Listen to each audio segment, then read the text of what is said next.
Kita akan mempelajari hari ini dalam sesi ini tentang pertumbuhan. Jadi saya ingin memulai dengan sebuah eh, cerita percakapan. Ini percakapan imajiner ya. Teman-teman, ada seorang pemuda minta dibelikan sepeda motor ke papahnya. Dia bilang, "Pak, beliin saya sepeda motor dong," gitu ya. Papanya menjawab, "Boleh nak, asal ada 3 syaratnya. Syarat pertama, kamu harus rajin belajar sampai lulus ujian akhir dengan nilai di atas 7 rata-ratanya." Oke, itu syarat pertama untuk dapat sepeda motor. Yang kedua, kamu harus rajin baca Alkitab setiap hari. Yang ketiga, syaratnya kamu harus potong rambutmu yang sudah kepanjangan itu ya. Jadi rambutnya udah panjang gitu ya, belum dipotong-potong. Jadi ada 3 syarat itu. Ya, waktu berlalu, ujian sudah selesai, si pemuda kembali lagi datang pada papahnya ini, nagih janjinya, "Pak, katanya mau beliin sepeda motor. Ya, saya sudah rajin belajar. Nilai rata-rata ujian saya ada 8 nilainya, udah di atas 7. Setiap hari saya sudah rajin baca Alkitab. Nah, sekarang Papa beliin saya sepeda motor dong," gitu ya. Papanya bertanya, "Bagus nak, kamu sudah melakukan itu semua, tapi kenapa rambutmu masih belum dipotong," gitu ya. Nah, pemuda itu menjawab, "Iya Pak, waktu kan saya disuruh baca Alkitab. Waktu saya baca Alkitab di sana ditulis bahwa kita harus menjadi semakin serupa dengan Tuhan Yesus, begitu ya. Dan waktu lihat gambar-gambarnya Tuhan Yesus itu kan rambutnya panjang-panjang, Pak, begitu ya. Dia bilang, kalau mau jadi seperti Tuhan Yesus, biarin rambut saya panjang kan seperti Tuhan Yesus," katanya, begitu ya. Terus papanya mikir-mikir, waduh ini anak ini gimana begitu ya. Papanya punya pikiran begini, oh begitu ya, di Alkitab juga dituliskan Tuhan Yesus itu pergi kemana-mana nggak naik sepeda motor itu. Tuhan Yesus pergi kemana-mana jalan kaki. Nah, kalau begitu, kalau kamu betul-betul pengen seperti Tuhan Yesus, kemana-mana jalan kaki saja, nggak usah pakai sepeda motor, begitu ya. Ya, jadi ini cuma cerita aja ya, teman-teman sekalian. Tetapi cerita ini menyatakan tentang satu hal yang perlu kita pahami, bahwa di dalam kekristenan, standar pertumbuhan kita adalah menjadi semakin serupa dengan Tuhan Yesus. Dan di dalam retreat kali ini, saya ingin mengajak teman-teman untuk memikirkan sudah seberapa serupakah kita dengan Tuhan Yesus. Sudah seberapakah kita bertumbuh semakin serupa dengan Tuhan Yesus. Nah, kalau kita melihat kesaksian Alkitab, salah satunya di antara sekian banyak, Roma 8 ayat 29, dikatakan rancangan pertumbuhan bagi saudara-saudara dan saya adalah sebab semua orang yang dipilihnya dari semula, kita sudah dipilih oleh Tuhan dari semula, kita juga bukan hanya dipilih untuk diselamatkan, tetapi kita juga ditentukan dari semula untuk menjadi serupa dengan gambaran anaknya. Kita ketemu dengan kalimat ini ya, kita diminta bertumbuh untuk semakin serupa dengan Tuhan Yesus, supaya ia anaknya itu menjadi yang sulung di antara banyak saudara. Roma 8 ayat 29. Max Lucado menulis buku Just Like Jesus, serupa dengan Kristus. Dia di bagian cover bukunya, dia mengatakan begini, Tuhan mengasihi kita apa adanya. God loves you just the way you are. Tuhan mengasihi kita apa adanya. Tetapi dia tidak membiarkan kita seadanya. Jadi kalau nanti ada orang-orang lagi bergaul gitu ya, terus ada bilang, "Katanya kamu menerima saya apa adanya," begitu ya. Nah, sudah tahu jawabannya ya. Saya menerima kamu apa adanya, tetapi tidak membiarkan kamu seadanya ya. Tuhan Yesus juga begitu ya. Tuhan Yesus menerima kita apa adanya. Di dalam keberdosaan kita diampuni oleh Tuhan. Tetapi kasih karunia-Nya tidak membiarkan kita seadanya. Ketika kita sudah diampuni, ditebus, dipulihkan hubungan kita dengan Tuhan Yesus, Tuhan tidak membiarkan kita seadanya, meskipun Dia menerima kita apa adanya. Dia akan mengubah kita menjadi seperti Kristus. Efesus pasal 4, satu perikop yang kita pelajari sepanjang retreat ini, ayat 15 mengatakan bahwa kita bertumbuh di dalam segala hal ke arah Dia, Kristus yang adalah kepala. Lagi-lagi kita ketemu dengan kata-kata serupa dengan Tuhan Yesus. Arah pertumbuhan kita adalah semakin serupa dengan Tuhan Yesus. Itulah rancangan pertumbuhan yang Tuhan miliki bagi kita semua. Kita bertumbuh ke arah Kristus. Pertanyaannya, apakah kita sekarang sedang bertumbuh secara rohani, sedang semakin serupa dengan Kristus atau tidak? Ya kalau tinggi badan itu gampang ukurnya ya, kita tinggal berdiri begitu ya. Berat badan juga kita gampang ukurnya. Ini masa-masa online gitu ya, studinya banyak di rumah, ngemil melulu, mungkin sedikit bertambah begitu ya. Nah, tetapi bagaimana mengukur pertumbuhan rohani? Apakah saya sedang bertumbuh? Kita perlu yang namanya spiritual check up ya. Ini panitia pintar sekali ya, membuat tema-tema yang kontekstual dengan kondisi medis ya. Kita perlu melakukan check up begitu ya. Check up tapi check up secara rohani untuk menentukan apakah saya sedang bertumbuh atau tidak. Jadi rekan-rekan sekalian, di dalam sesi ini saya mengajak rekan-rekan untuk melakukan check up ini. Selesai sesi kita jadi tahu kita sedang tumbuh atau sedang macet atau sedang sehat atau sedang sakit secara rohani sehingga kita butuh vaksinasi ya. Oke. Bertumbuh di dalam segala hal ke arah Kristus dikatakan dalam surat Efesus. Pertumbuhan ini meliputi banyak aspek. Salah satu aspek mendasar dari pertumbuhan kita yang kita perlu melakukan check up, saya sedang seperti itu atau tidak, adalah aspek mengasihi Tuhan. Jadi apakah kita sedang terus bertumbuh di dalam hal mengasihi Tuhan? Nah, kita tahu semua di sini, bahkan sebagian mungkin sudah hafal, Markus 12 ayat 29-30 yang disebut sebagai hukum yang terutama. Tuhan Yesus berkata, hukum yang terutama ialah, dengarlah hai orang Israel, Tuhan Allah kita, Tuhan itu Esa. Itu bagian dari Shema Israel, begitu ya. Ini satu doa yang dinaikkan oleh orang Israel setiap pagi waktu mereka bangun tidur dan setiap malam sebelum mereka tidur. Jadi sehari 2 kali. Seperti minum obat ya. Jadi mereka berdoa demikian, Tuhan Allah kita, Tuhan itu Esa. Dan di dalam doa itu ada kasihlah Tuhan Allahmu dengan segenap hatimu, segenap jiwamu, segenap akal budi, segenap kekuatanmu. Itulah hukum yang terutama. Teman-teman sekalian, kita mungkin yang sudah lama di gereja, terlalu sering mendengar ayat ini sehingga menjadi kurang meaningful. Jadi, sudah tahulah kayak begitu. Tetapi ada sesuatu ketika Tuhan Yesus bilang ini hukum yang terutama. Di dalam hukum ini tergantung seluruh hukum Taurat dan kitab para nabi. Kanon perjanjian lama. Jadi ini sesuatu yang sangat menjadi intisari dari kehidupan rohani seseorang, kehidupan rohani saudara dan saya. Jadi bukan sekedar sesuatu yang klise, sesuatu yang ya udah tahu dan lewat.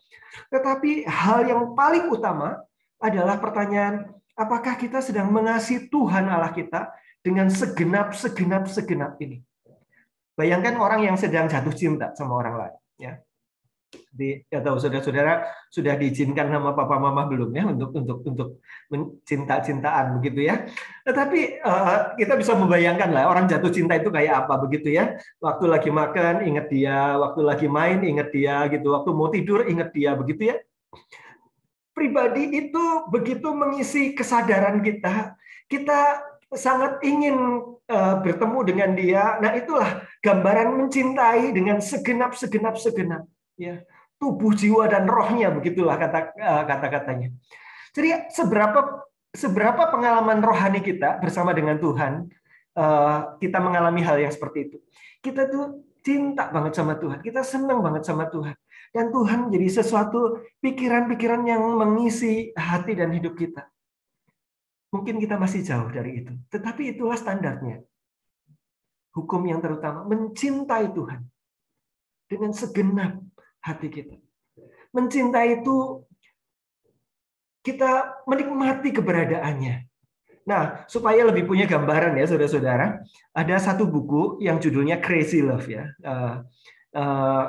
Crazy Love ini ada satu bab judulnya Ketika Anda Jatuh Cinta.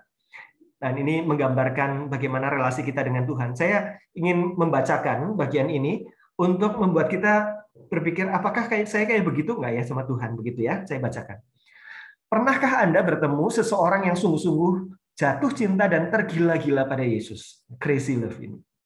Saya pernah, kata penulisnya. Ini namanya Francis Chan ya, penulisnya.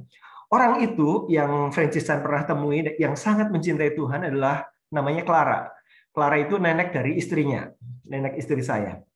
Baru-baru ini saya berbicara di pemakaman nenek Clara. Jadi nenek Clara ini meninggal, dia berbicara di pemakamannya. Dan saya jujur berkata pada para pelayat yang berkumpul, bahwa saya belum pernah melihat orang lain yang lebih bersemangat untuk bertemu dengan Tuhan Yesus daripada Nenek Clara.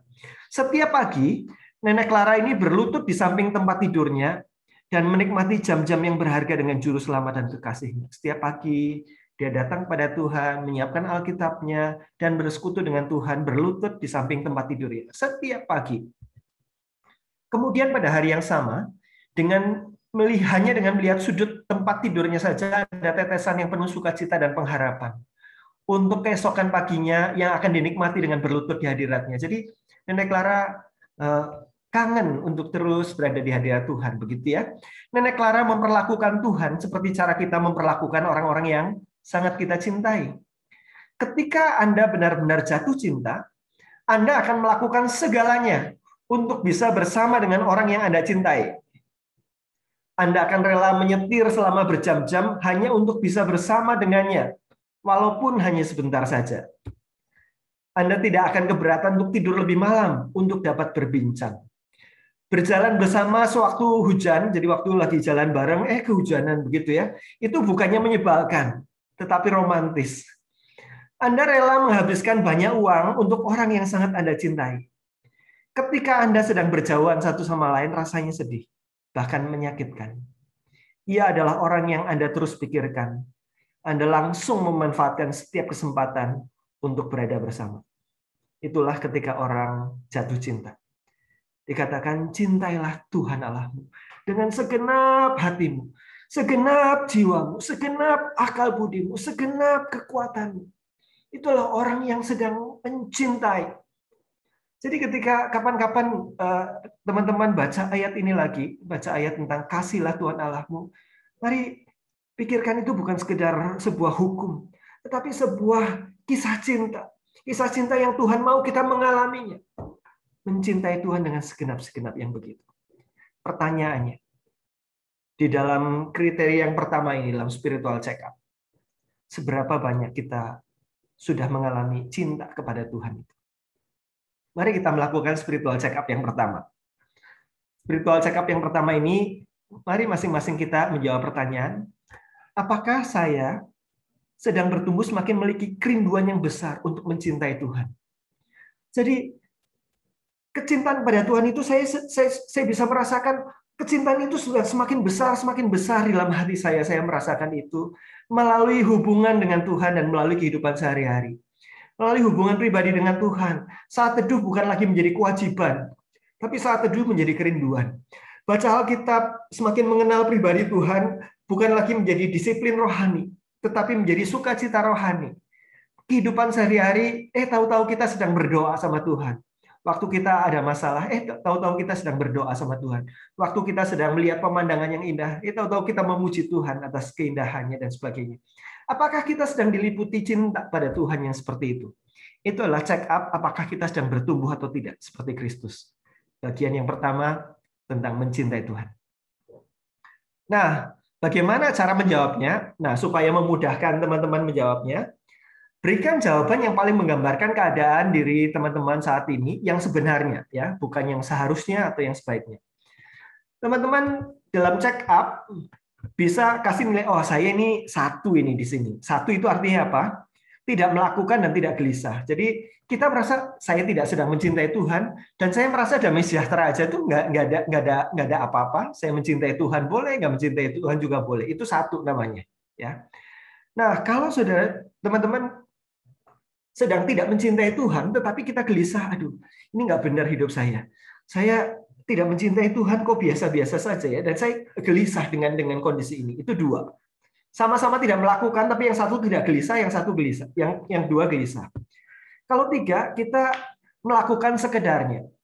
Jadi misalnya ini digambarkan dalam saat teduh misalnya, yang 1 itu tidak saat teduh dan tidak gelisah. Yang 2 itu tidak saat teduh juga sehari-harinya. Ini kan 2 hari ini kita saat teduh ya, karena ada acaranya begitu saat teduh. Tapi kalau di rumah, misalnya yang 2 itu tidak saat teduh dan tapi gelisah. Aduh, kapan saya beresin ini supaya saya punya waktu persekutuan dengan Tuhan. Nomor 3 itu kita saat teduhnya sekadarnya. Ya pokoknya saya udah biasalah kayak begitu, tapi tidak menikmati, tapi sudah melakukan minimal begitu ya. Cuma sekedar disiplin saja. Itu 3. 4, itu kita melakukan dengan baik dan kita mulai merasakan riak-riak kerinduan dalam hati kita untuk ketemu dengan Tuhan, kita menikmati Tuhan. Dan 5, kita melakukannya dengan baik dan menginspirasi orang lain untuk melakukannya. Saya ingat dulu waktu saya SMA, dulu saya di SMA negeri ya, setiap pelajaran agama Islam itu yang Kristen itu keluar dari kelas. Ya, jadi yang agama Kristen keluar dari kelas, saya dengan teman-teman yang Kristen juga keluar dari kelas pas pelajaran agama Islam itu. Dan saya habis diajari di dalam KTB, kelompok tumbuh bersama, tentang saat teduh oleh pembimbing rohani saya. Terus ada teman-teman saya yang belum tahu apa itu saat teduh, saya cerita ke mereka tentang saat teduh itu. Saat teduh ini begini. Nah, teman-teman saya semangat begitu ya. Terus mereka langsung beli buku renungan harian untuk panduan saat teduh. Dan teman saya ini ada satu teman namanya Widya, itu rajin sekali saat teduhnya. Saya yang ngajari malah jadinya awal-awalnya rajin, lama-lama nggak rajin begitu ya. Awalnya bagus, terus lama-lama on off, lama-lama lebih banyak off-nya daripada on-nya begitu ya. Nah, teman saya itu malah rajin sekali dan saya terinspirasi oleh dia. Ketekunannya, kerinduannya untuk mencintai Tuhan. Padahal saya ngajarin begitu ya. Jadi saya banyak belajar dari dia. Nah, itu 5 orang yang melakukan saat teduh, bersekutu dengan Tuhan dan menginspirasi orang lain. Adik kita melihat, kakak kita melihat, bahkan orang tua kita melihat dan terinspirasi. Oh, saya perlu menikmati persekutuan dengan Tuhan seperti anak saya, misalnya begitu. Nah, saudara-saudara, pertanyaan yang pertama tentang kecintaan kepada Tuhan, salah satu contoh praktisnya adalah dengan menikmati saat bersama dengan Tuhan setiap hari. Saudara-saudara, 1, 2, 3, 4, atau 5? Saya beri waktu. Ini kita sedang check up ya. Supaya vaksinnya tepat, begitu ya. Oke, tentang mencintai Tuhan, kita sedang bertumbuh atau tidak dalam mencintai Tuhan? 1, 2, 3, 4, 5. Saya lanjutkan ya. Jangan sampai ada yang ketinggalan. Jadi ini dijawab sekarang, bukan nanti.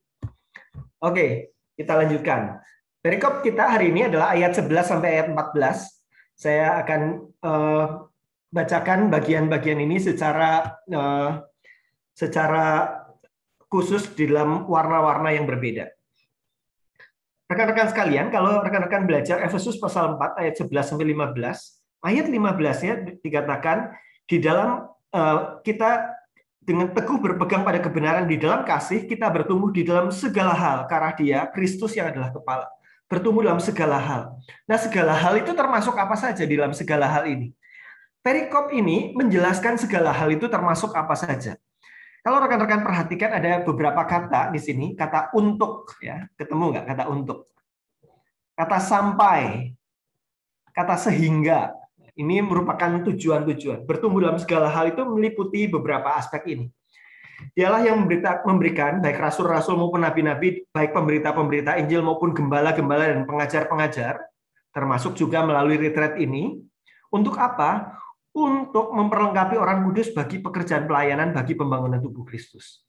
Jadi salah satu aspek bertumbuh di dalam segala hal karena Kristus adalah pertumbuhan dalam aspek pelayanan.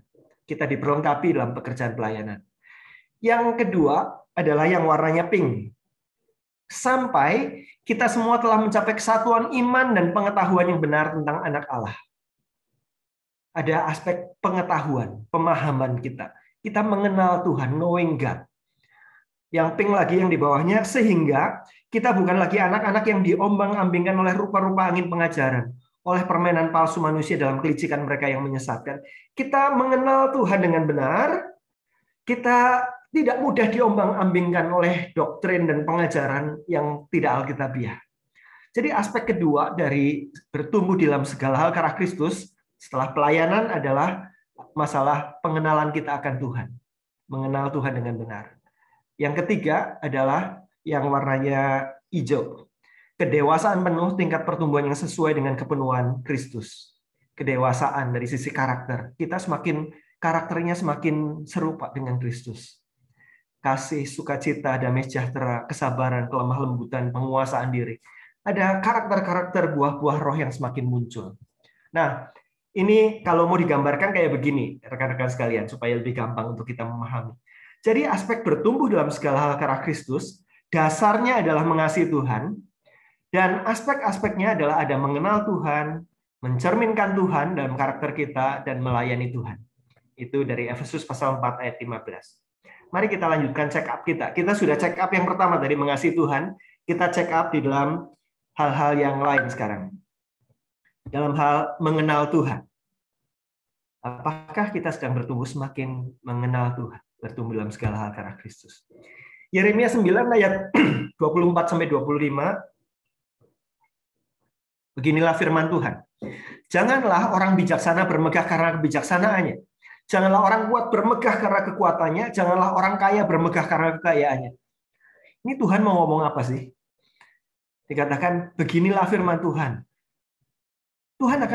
Tuhan sedang mengkontraskan sesuatu. Ada sesuatu yang penting sekali yang Tuhan mau katakan. Sesuatu itu penting sekali lebih daripada kebijaksanaan, lebih daripada kekuatan, lebih daripada kekayaan. Wah, ini sesuatu yang luar biasa pasti. Sehingga sebelum Tuhan ngomong yang penting ini, Tuhan di dalam perkataannya kepada Nabi Yeremia, Tuhan mengatakan jangan orang bijaksana bermegah karena bijaksananya dan seterusnya. Bukankah ini yang dicari orang ya? Orang mencari kebijaksanaan, kekuatan, kekayaan, ya itu yang dicari orang. Orang mencari kekayaan, makanya orang mau bekerja mati-matian, studi dan macam-macam supaya dia bisa punya kekayaan. Nah, ada orang lain yang, aduh kekayaan itu baik sih, tetapi nggak terlalu penting buat dia. Yang penting adalah pinter ya, itu bisa mempengaruhi banyak pemikiran dan sebagainya, kebijaksanaan. Ambil kuliah S1, S2, S3 gitu ya. Kalau ada S4, S4 begitu ya. S-nya 1 aja udah dingin ya, apalagi kalau S-nya 4 ya, makin dingin ya. Jadi ada orang yang selain mengejar kekayaan, ada orang yang mengejar kebijaksanaan, tapi ada orang yang bilang ngapain kaya, ngapain bijaksana, tapi sakit-sakitan. Nah, mending saya punya kekuatan. Kekuatan itu harta, begitu ya. Ada orang yang mengejar tiga hal ini. Tetapi tiga hal ini buat Tuhan bukan sesuatu yang terlalu penting untuk dikejar dibandingkan dengan yang ini. Jadi apa dibandingkan dengan apa? Tuhan berkata begini. Tetapi itu kontrasnya. Kalau jangan tadi, lalu apa yang perlu kita kejar? Tetapi siapa yang mau bermegah? Siapa yang mau bersukacita atas sesuatu, baiklah dia bersukacita, bermegah karena yang berikut, bahwa ia memahami dan mengenal aku, kata Tuhan. Jadi sesuatu yang kata Tuhan sendiri, sesuatu yang layak membuat kita bermegah dan bersukacita adalah karena kita memahami dan mengenal Tuhan lebih daripada kebijaksanaan, kekuatan, dan kekayaan. Bahwa akulah Tuhan yang menunjukkan kasih setia, keadilan, dan kebenaran di bumi. Kata Tuhan apa? Sungguh, semuanya itu kusukai. Demikianlah firman Tuhan. Jadi Tuhan itu punya selera ya. Tuhan punya kesukaan. Dan salah satu yang Tuhan sukai adalah ketika kita mendapati, anakku ini mengenal aku. Pertanyaannya adalah kenapa? Kenapa Tuhan senang ketika kita mengenal Dia? Semakin mengenal kasih-Nya, kesetiaannya, mengenal anugerah-Nya, semakin mengenal kebaikannya, makin mengenal kekudusannya dan sebagainya. Kenapa itu menyukakan hati Tuhan?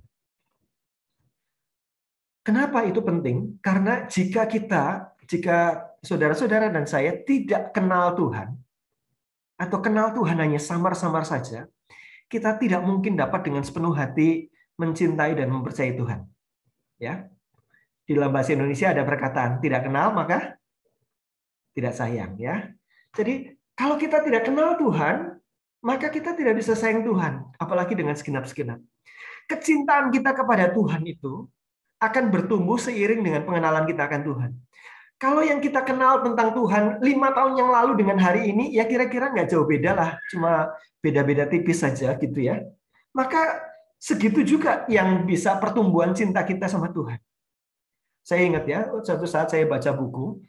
Waktu itu buku yang saya baca adalah What's So Amazing About Grace, ya, keajaiban kasih karunia yang ditulis oleh Philip Yancey. Saya lupa bab berapa waktu itu, tapi saya ingat bahwa ketika selesai baca bab itu, saya tutup bukunya, saya menundukkan kepala dan saya menangis di hadapan Tuhan. mengucap syukur luar biasa pada Tuhan. Buku itu menceritakan tentang keajaiban kasih karunia. Saya tidak pernah menghayati dan merenungkan yang namanya God's grace, kasih karunia Tuhan itu sedalam itu. Sampai saya baca buku itu dan saya merasa, iya Tuhan, Engkau luar biasa dalam kasih-Mu. Aku mencintai Engkau, aku menyembah Engkau yang mengasihi aku sedemikian rupa. Dan saudara-saudara, tidak kenal maka tidak sayang. Kalau kita tidak kenal Tuhan, maka kita tidak bisa mencintai Tuhan lebih lagi. Semakin kita kenal, semakin sayang. Kalau kita tidak kenal Tuhan, kita akan banyak salah paham sama Tuhan. Apalagi dalam masa-masa COVID ini ya, banyak orang mengalami kesusahan. Mungkin papa mama kita juga mengalami kesusahan. Kita merasa, aduh, usaha susah, ada anggota keluarga yang dipanggil pulang dan sebagainya. Kemudian ada orang yang kecewa sama Tuhan, yang jadi marah-marah sama Tuhan. Jadi tidak lagi percaya sama Tuhan, meninggalkan Tuhan dan sebagainya. Kenapa begitu? Karena kurang mengenal Tuhan. Kalau kita sungguh mengenal Tuhan, kita akan punya dasar untuk mempercayai Dia.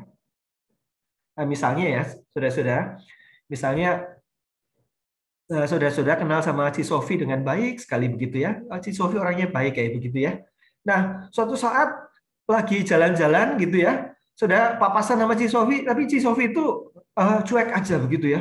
Oh, cuma lewat aja begitu kita udah hey Ci begitu ya, Ci Sofi diam aja gitu ya. Nah, saudara-saudara, kalau saudara-saudara mengenal Ci Sofi dengan baik, misalnya saudara akan mikir, Ci Sofi mungkin lagi buru-buru dan nggak lihat begitu ya. Meskipun saya udah bilang hai, dia lagi pikirannya lagi penuh jadi ke sana.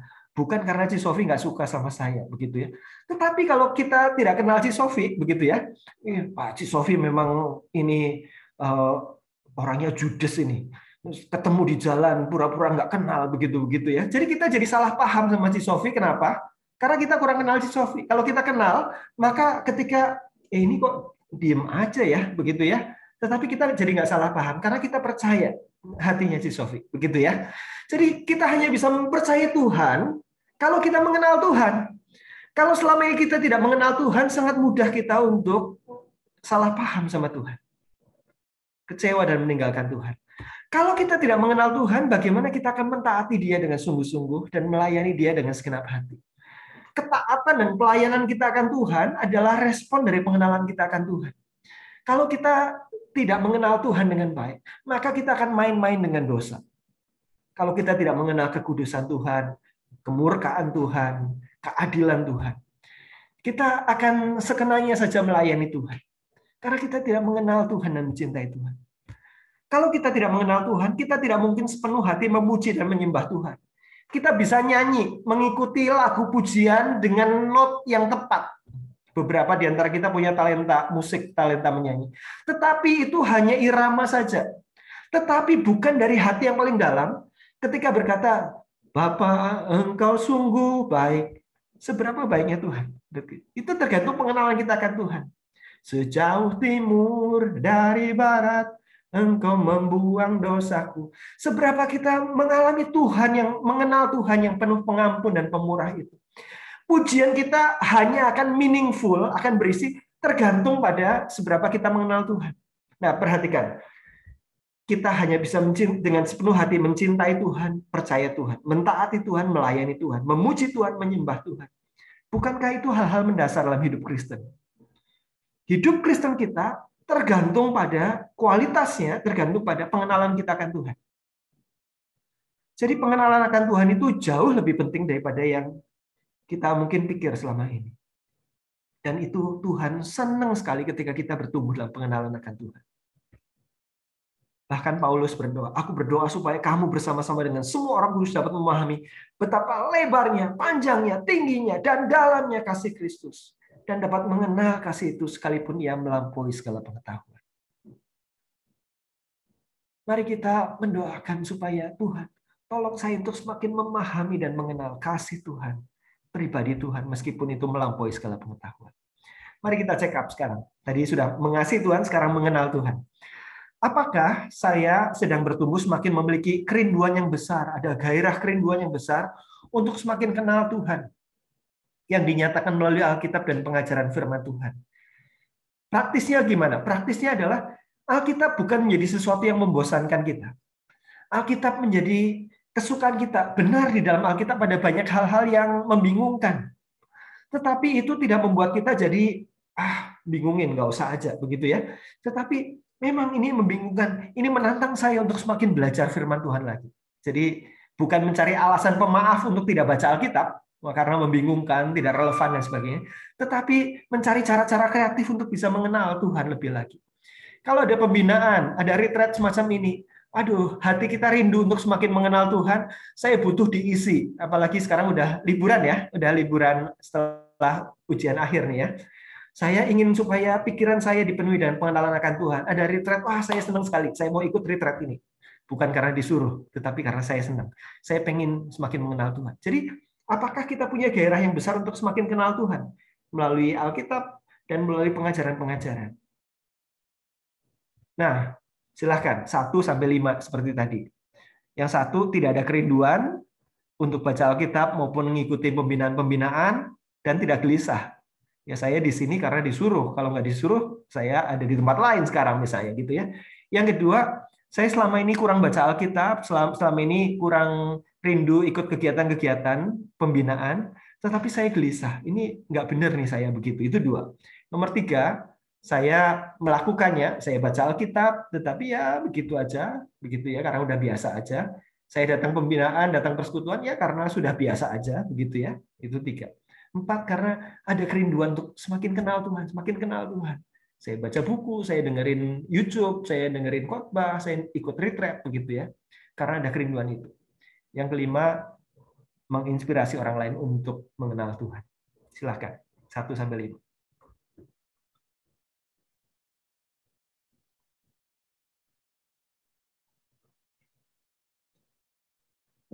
Ini retreatnya retreat P3K ya, jadi kita ada check up supaya kita bisa mendapatkan pertolongan pertama pada ketidakbertumbuhan begitu ya.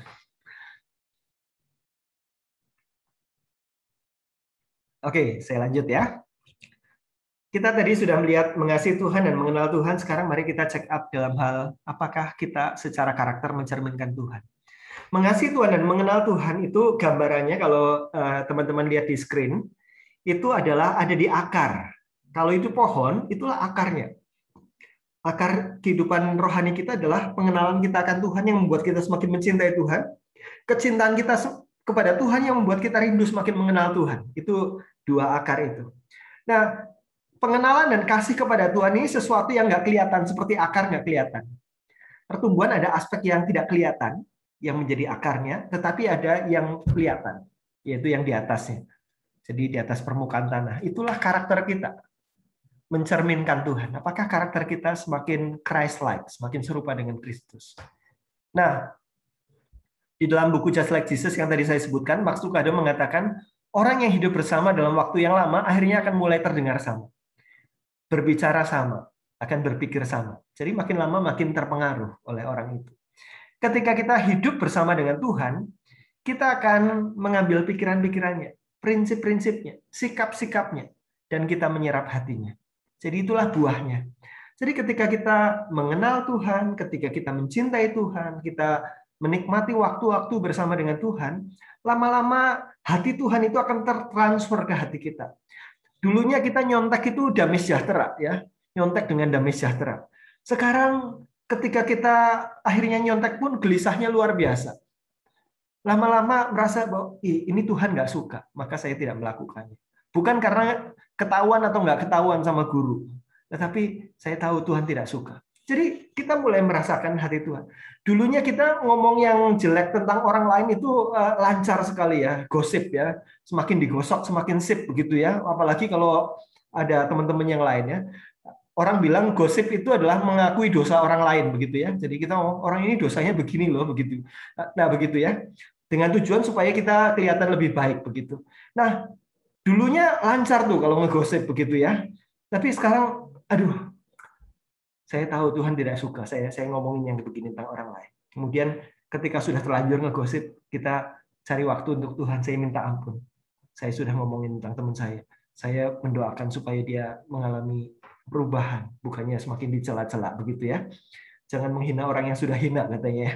Jadi kita mendoakan justru. Nah, saudara-saudara, yang seperti itu timbulnya dari mana? Bukan karena kita ikut sekolah kepribadian, motivasi dan sebagainya, tetapi persekutuan dengan Tuhan akan mempengaruhi hati kita. Karakter kita berubah. 2 Korintus 3 ayat 18, dan kita semua mencerminkan kemuliaan Tuhan. Itulah yang disebut mencerminkan Tuhan. Orang melihat cerminan Tuhan dalam diri kita dengan muka yang tidak berselubung, dan karena kemuliaan itu datangnya dari Tuhan yang adalah roh, maka kita diubah menjadi serupa dengan gambarnya dalam kemuliaan yang semakin besar. Semakin rupa kita bertumbuh ya. Jadi tidak langsung ya, simsalabim abrakadabra ketika kita terima Yesus tiba-tiba keluar sayap di punggung kita dan kita menjadi seperti malaikat, bukan seperti itu.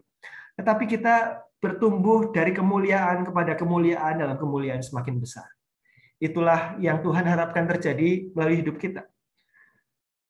Papa mama kita akan lihat kita, anakku ini makan apa ya? Kok sekarang jadi baik bener kayak begini begitu ya? Ini dulu kalau disuruh-suruh aja sampai papa mama itu harus ngomong berkali-kali. Sekarang dia tanya apa yang bisa dibantuin Pak, apa yang bisa dibantuin Ma, begitu ya. Kemudian kita jadi lebih kelihatan ada pengendalian dirinya, ada macam-macamnya, ada buah-buah roh semakin muncul. Apakah itu kesan orang-orang di sekitar kita, teman-teman? Apalagi nanti nih ya, habis selesai pandemi ini, ya kan baik lama nih nggak ketemu sama teman-teman ya. Waktu teman-teman ketemu kita, setelah sekian lama nggak ketemu, teman-teman kita notice nggak kita berubah?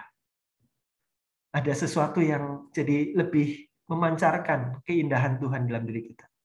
Atau berubah juga, tapi makin nyebelin gitu ya. Jadi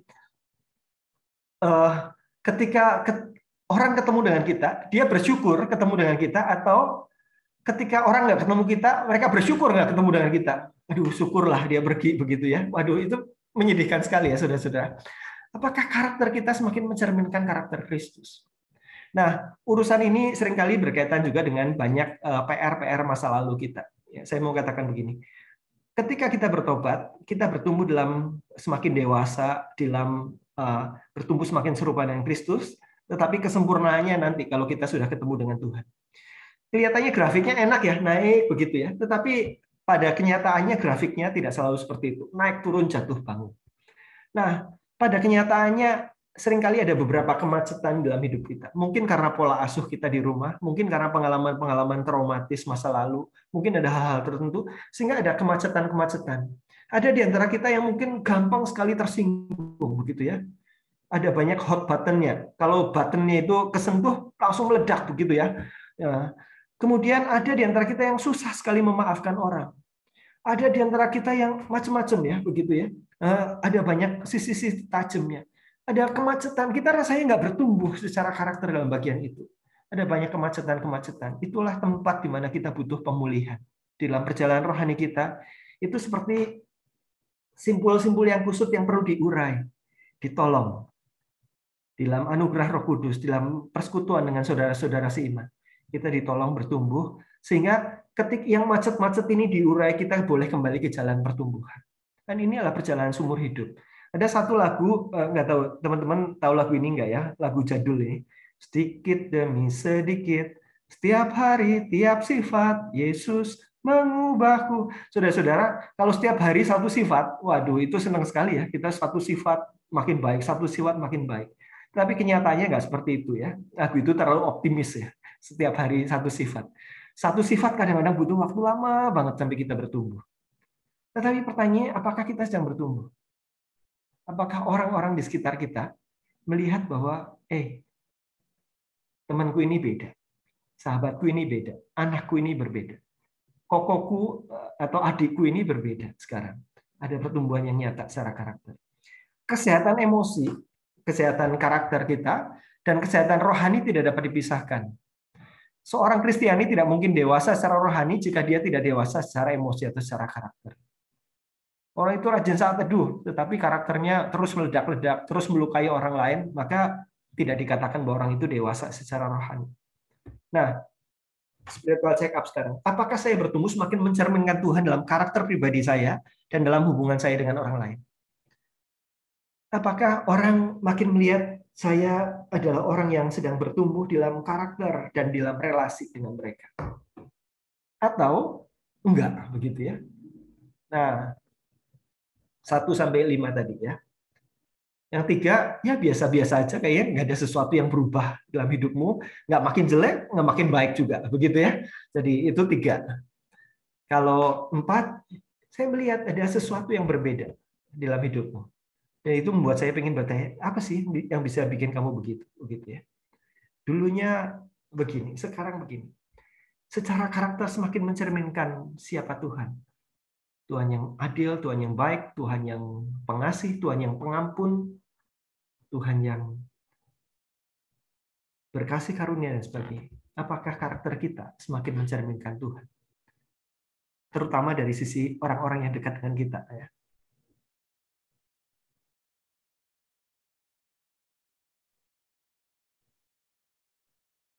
Oke? Sudah check up?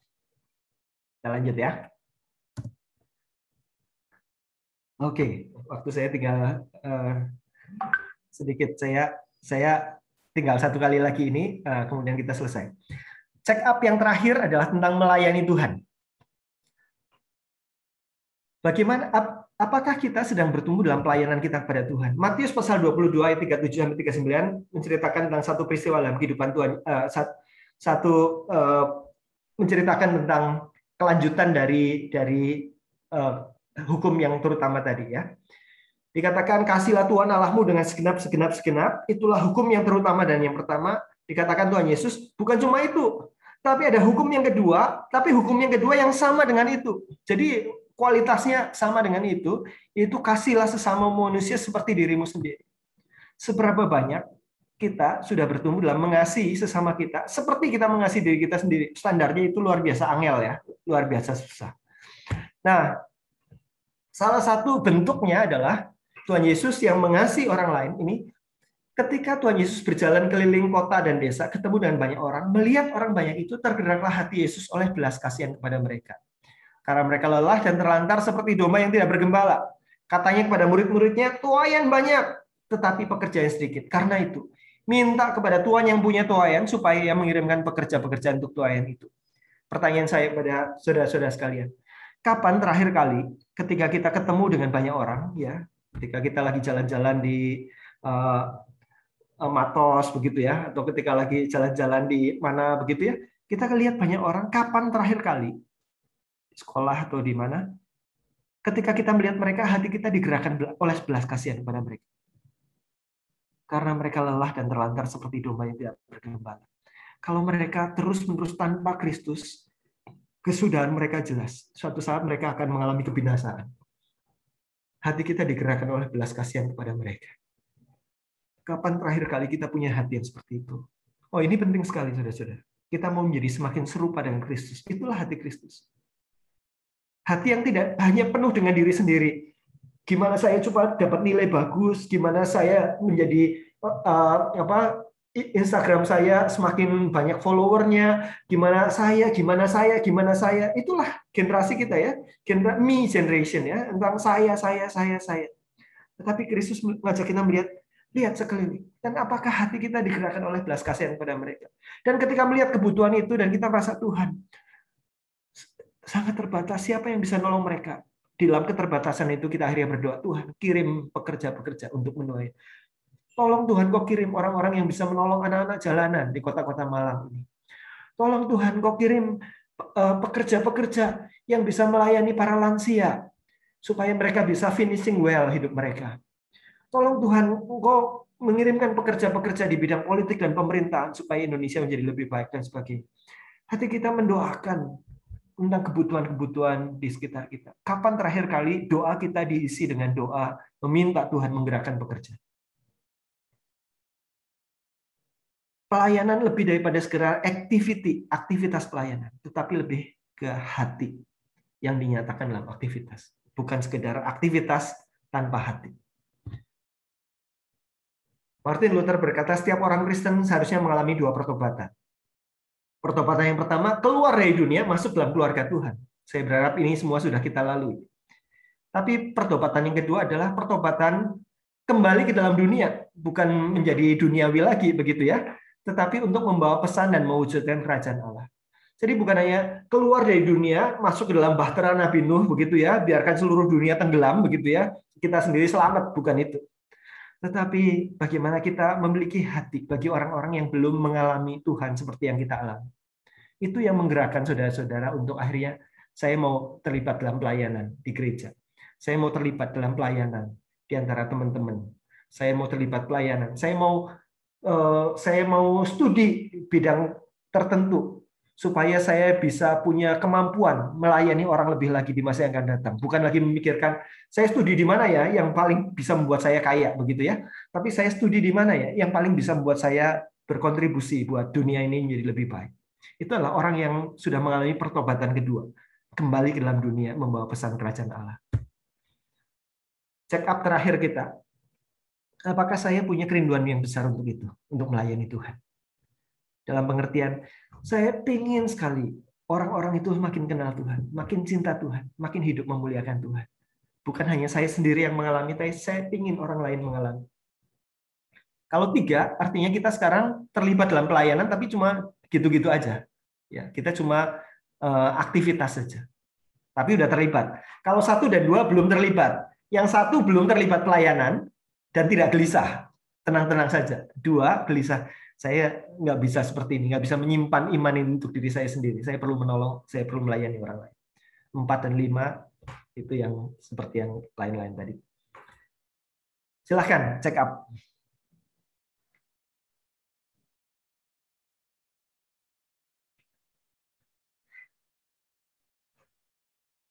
Oke.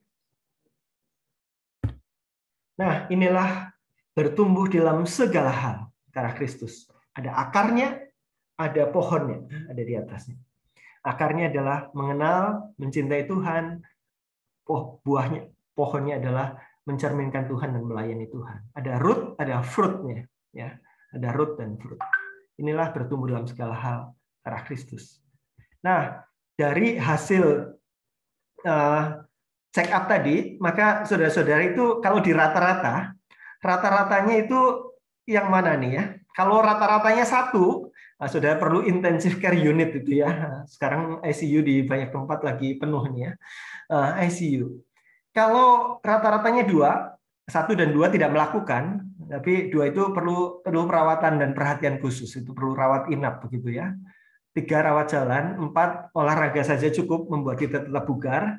5 saudara-saudara udah bisa jadi perawat ya, jadi udah bisa menolong orang lain di sini ya. Spiritual check up. Nanti kalau saudara-saudara punya kesempatan untuk ada di dalam kelompok kecil, bisa saling berbagi. Saya itu ICU atau rawat jalan atau apa begitu ya. Di bagian mana saya bertumbuh, di bagian mana saya tidak sedang bertumbuh. Jadi kita sekarang bisa menjawab, apakah kita sedang bertumbuh? Semakin serupa dengan Kristus dalam segala hal. Oh iya, saya dalam aspek ini bertumbuh, dalam aspek ini udah macet ya sejak 1 tahun yang lalu misalnya begitu ya. Nah, saudara-saudara, saya menutup dengan ayat ini 1 Korintus 3 ayat 6 sampai 7. Aku menanam, Apolos menyiram, tetapi Allah yang memberi pertumbuhan. Pertumbuhan itu adalah pemberian Tuhan melalui karya Roh Kudus dalam diri saudara-saudara sekalian.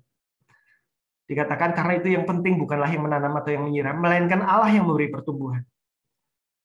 Kalau kita bertanya pada petani, petani itu akan bilang, bukan karena air ajaib yang dia siramkan kepada benih, sehingga benih itu bertumbuh. Ini air biasa.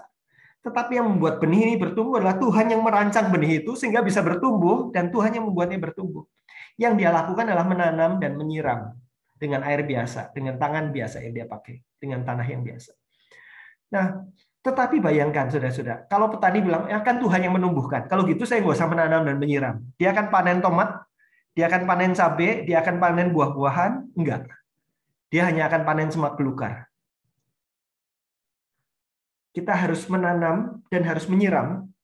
Ketika kita menanam dan menyiram, Tuhan memberi pertumbuhan melalui sarana kasih karunia itu. Itulah the means of grace. Sarana kasih karunia. Kenapa banyak sekali orang Kristen tidak bertumbuh? Karena orang Kristen tidak membiarkan dirinya ditanam dan disiram. Tidak membawa dirinya ke dalam sarana-sarana kasih karunia, di mana Tuhan leluasa memberikan pertumbuhan di dalam dirinya. Kenapa banyak anak-anak remaja, pemuda, bahkan orang dewasa, lansia tidak bertumbuh? Karena tidak memberi diri untuk ditanam dan disiram.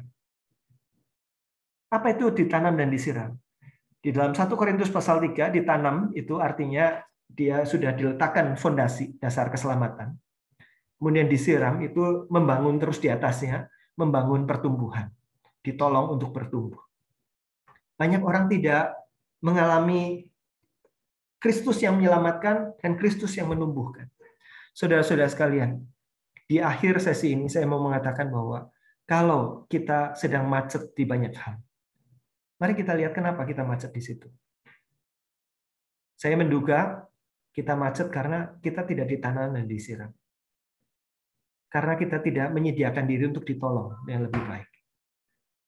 Retreat ini adalah salah satu usaha menanam dan menyiram, tetapi follow up-nya lebih penting. Follow up-nya yaitu kita akan punya komunitas pertumbuhan. Teman-teman yang sedang memperjuangkan pertumbuhan rohani yang sama, saling mengisi, saling mendorong, ada pembimbing rohani. Waduh, itu satu kesempatan yang luar biasa. Salah satu hal yang paling membuat saya mengucap syukur dalam masa SMA saya adalah saya menerima Kristus kelas 1 SMA, dan sesudah itu saya ditolong dalam kelompok kecil. Kalau saya tidak ditolong dalam kelompok kecil, saya mungkin tetap jadi orang Kristen. Tetapi ya kekristenan saya begitu doang. Datang ke gereja kalau nggak lupa, begitu ya. Baca Alkitab kalau lagi ingat, begitu ya.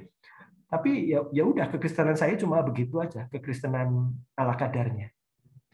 Tetapi karena saya ditolong dalam kelompok kecil, saya bertumbuh. Saya tahu bagaimana baca Alkitab, saya tahu bagaimana berdoa, menikmati hadirat Tuhan, mencari kehendak Tuhan, melayani Tuhan dan sebagainya.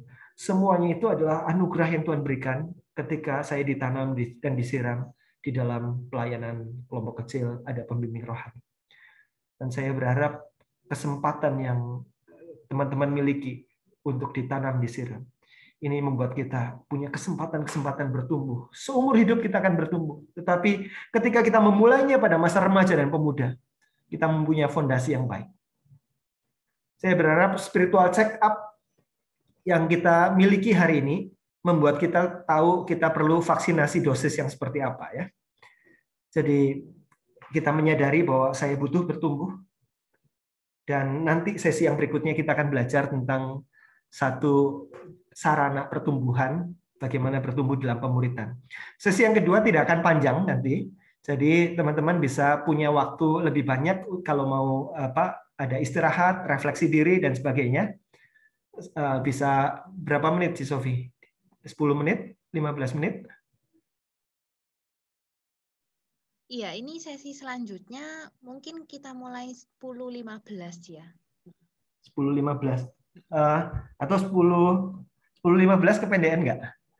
Atau 10, ya ini soalnya belum doa ya Pak ya. 10-20 gitu ya. Terlalu pendek seperti itu.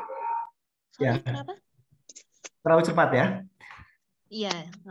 Nanti sesi yang kedua cuma sekitar 30 menit saja, jadi nggak ya. panjang ya. Jadi kalau gitu kita 10-20 nggak apa-apa. 10-20 ya, oke. Jadi Makasih, Pak. supaya nggak ngos-ngosan zoom lagi ya buat teman-teman. Oke, baik. Kita akan datang pada Tuhan, minta Ci Sofi ya untuk memimpin kita, minta Tuhan untuk menolong kita melalui firman-Nya.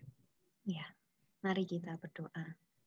Ya Tuhan Allah Bapa kami, terima kasih Tuhan karena Engkau adalah Allah yang sedemikian luar biasa ya Tuhan. Engkau adalah Allah yang ingin kami kenal, yang bisa kami. Padahal Engkau Allah yang begitu luar biasa. Dan kami ini menjadi anak-anak-Mu sungguh memiliki kesempatan yang sangat luar biasa juga. Ajarlah kami untuk menyadari kesempatan yang sudah Engkau berikan. Betapa berharganya hidup yang Engkau tawarkan untuk kami ya Tuhan. Supaya sungguh-sungguh kami ini hidup tidak sia-sia. Supaya kelak kami ini bisa pulang ke tangan-Mu dengan membawa buah-buah yang menyenangkan hati-Mu ya Tuhan. Pergunakanlah kami ya Tuhan. Biarlah kami jangan sampai setelah retret ini tidak ada pertumbuhan yang kami hasilkan.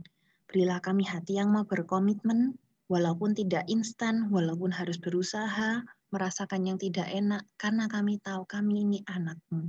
Kami harus bertumbuh dengan cara yang berharga dan menyenangkan hati-Mu. Terima kasih Allahku. Di dalam nama Tuhan Yesus kami berdoa dan mengucap syukur. Amin. Amin. Amin.